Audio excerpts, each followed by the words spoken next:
Les médias français font encore de graves révélations sur Ouattara famille. Je vous ai dit que plus on se rapproche de 2025, plus encore ces gens-là vont révéler des choses petit à petit. Actuellement, ils font un goutte d'eau. Ils font petit à petit, de façon très minutieuse, de façon subtile, à dire à Ouattara, hey gars, les négociations qu'on est en train de faire, il faut bien réfléchir. Parce que si tu t'amuses, là, tous tes petits faux coups que tu as fait là, toi et ta famille, là, on va tout mettre dehors. Famille, on suit attentivement cette vidéo, on la partage massivement parce qu'aussi il y va de l'intérêt de certains Ivoiriens. Voilà, parce qu'ils ont été victimes de Ouattara aussi et victimes de la famille de Ouattara. Donc suivez attentivement cette vidéo, partagez aussi pour que ces Ivoiriens puissent aussi avoir justice. On écoute attentivement s'il vous plaît, on écoute. Partagez aussi. À Abobo, le drame qui a traumatisé le quartier n'a laissé aucune trace visible, mais il est encore vivace dans la mémoire des habitants. Sinon, c'est ici qu'ils ont versé le déchets toxiques, là, dans le creux ici. Dans les camions citernes, là, ils venaient déverser là. Mais ils ont pu me verser même dans les quartiers. Quelque part où il y a un creux, ils versent là. Après 4 mois en mer et le refus successif de son déchargement par plusieurs pays, le Probo Koala, cargo affrété par la société Trafigura, termine son funeste voyage à Abidjan.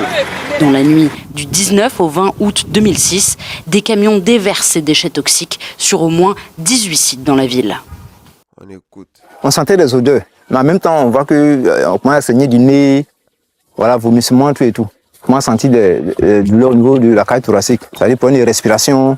Mais jusqu'à actuellement, ça veut dire qu'il y a le rhume qui ne finit jamais en fait. Je suis tout enrhumé, je suis tout en malade en fait. À l'époque, la justice recense 17 décès directement liés aux vapeurs toxiques et 100 000 personnes intoxiquées.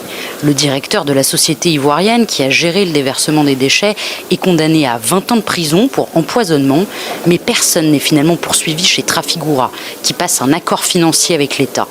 Un fonds de 200 millions de dollars est créé pour indemniser les victimes, mais faute de recensement, beaucoup n'ont toujours pas touché un centime. L'État a pris seulement que ceux qui sont allés dans les hôpitaux publics. Lorsqu'on partait à l'hôpital public, on fait le rang. C'est le paracétamol qu'on donnait. Donc moi, vu ma situation, j'ai décidé d'aller dans une clinique privée pour avoir des soins adéquats. Jusqu'à actuellement, je pense qu'il y a eu à effectuer concernant, comment dirais-je, ma santé, ça fait quelque chose de 2 500 000. Mais je n'ai jamais reçu quelque chose de la part de l'État, ni de la part de Trafigura. En septembre 2023, la Cour africaine a pourtant émis un jugement demandant à l'État de recenser de manière exhaustive les victimes et de les indemniser. Mais rien n'a bougé.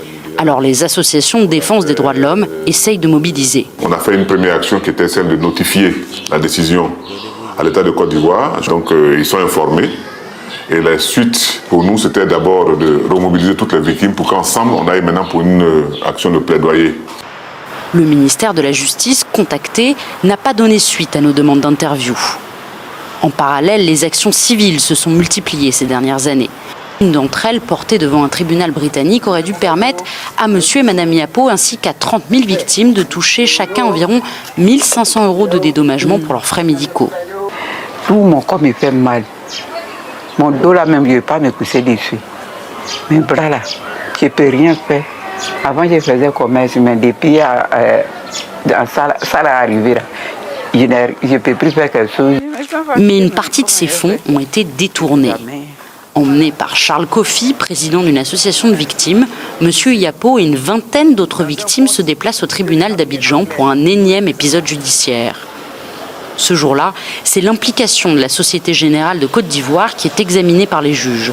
La banque était gestionnaire du compte recevant les compensations versées par Trafigura. La SGBCI a trompé les enquêteurs là pour dire non que nous on a déjà indemnisé 23 000 victimes. On dit bon, comme la SGBCI dit qu'elle a indemnisé 23 000 victimes, elle n'a qu'à nous donner les documents des victimes, on va voir. La SGBCI n'a pas pu nous communiquer. Quelques semaines plus tard, retour au tribunal pour entendre le verdict. C'est un non-lieu, mais Charles Kofi prévoit de faire appel et tente de rassurer les victimes. Vous êtes des guerriers, hein, et le moral. Voilà. Ça fait 18 ans qu'on est dans ce combat, mais je pense que la vérité va finir par triompher. Il vient de délibérer aujourd'hui. Il dit que la SGBCI n'a pas fait faux en écriture privée. Mais ça ne veut pas dire qu'ils n'ont pas détourné l'argent. Une bonne nouvelle pour les parties civiles arrive finalement. Elle concerne Claude Gourourou, ancien président d'une association de victimes, dont la condamnation pour des détournements de fonds alloués aux victimes vient d'être confirmée. Voici la décision. Une très bonne nouvelle pour la manifestation de la vérité dans cette affaire. Donc sur le volet pénal, l'affaire est close. Il n'y a plus d'obstacle juridique par rapport donc à leur condamnation au plan civil à rembourser les 4 658 millions. Claude Gourourou s'était exprimé à notre micro juste avant la décision de justice le concernant. Il pointe du doigt le président de l'Assemblée nationale, Adama Bictogo, alors ministre de l'intégration africaine. Un rapport de la police économique datant de 2012 impliquait ce proche du pouvoir. Si celui-ci n'a jamais été condamné par la justice, il avait démissionné de ses fonctions à l'époque. Que le président de l'Assemblée nationale prenne ses responsabilités, Adama Bictogo, qui remette ses fonds en place. Donc je pense qu'aujourd'hui, ceux qui pensent que la justice pourrait les protéger jusqu'à un certain moment, c'est juste pour un temps. Interrogé sur la question, Adama Bictogo n'a pas souhaité faire de commentaires. Reste qu'avec ces imbroglios judiciaires, la perspective d'être un jour indemnisé s'éloigne de plus en plus pour les victimes.